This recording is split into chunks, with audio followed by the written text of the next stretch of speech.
que te interessou, como é que começou a te interessar a literatura latino-americana? Você vê algum rumo, alguma tendência, ou justamente o interessante é que não há tendência? Eu não sei precisar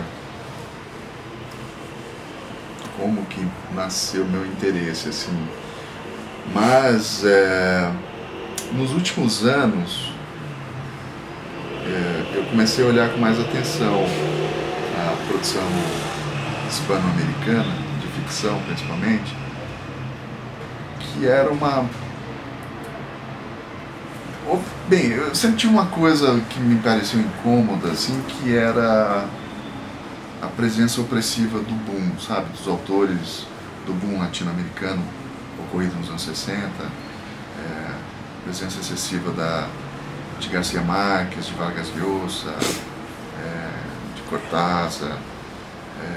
Então, nós como leitores, nós brasileiros, a gente sempre teve uma dificuldade muito grande para a recepção da literatura hispano-americana e vice-versa. Ele sofre, talvez hoje em dia, mais do que a gente disso. Mas é uma coisa nossa, assim, uma coisa de um etnocentrismo muito exacerbado que existe no Brasil e que decorre de uma série de fatores, assim, de uma suposta ilusão em relação à referência, à autorreferência ou enfim, nós nunca ouvimos direito a música latino-americana, né? Ou ouvimos no período da Rádio Nacional, e isso se perdeu um pouco, deixamos de acompanhar. E isso aconteceu um pouco com a ficção quando os grandes do boom surgem e parece que obliteram, assim, o surgimento de novos autores. E que é uma falácia, porque sempre existiram grandes escritores nos países vizinhos. E, bem, nos últimos anos eu comecei a atentar um pouco para isso. Quem são os novos autores? Comecei a procurar e a ler com curiosidade, né? E aos poucos eu fui descobrindo quem eram os novos referentes. E sempre foi um fator de surpresa, assim, porque a mim me parece que, primeiro, quase todos os países da América Espanhola têm tradições fortes, umas mais, outras menos, e tem autores interessantíssimos produzindo na contemporaneidade, assim, tem gente escrevendo muito bem, de uma forma muito vigorosa hoje em dia. Por outro lado, existe uma liberdade de linguagem muito grande, talvez pelo fato, por exemplo, se comparado com a tradição anglófila, assim, da ficção, a tradição de língua espanhola das Américas é muito mais inventiva e menos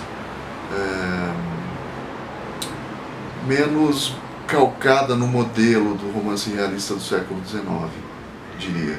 Então, para mim, isso foi um fator de respiro e um atrativo grande, porque são coisas que me interessam, assim, e que vão de encontro com autores, por exemplo, com coisas que eu li que são fundamentais para mim, das vanguardas europeias do início do século XX, e com uma certa ideia de vanguarda ainda, da possibilidade da manutenção de uma ideia de vanguarda em termos de produção literária. Então isso me atraiu e me pareceu uma contraposição a essa onipresença quase do romance de língua inglesa, com um padrão muito decimonônico, né, que é muito dickensiano, e isso me pareceu uma maneira de libertação, assim. Por outro lado, eu comecei a atuar, hoje tem uma coleção que tem,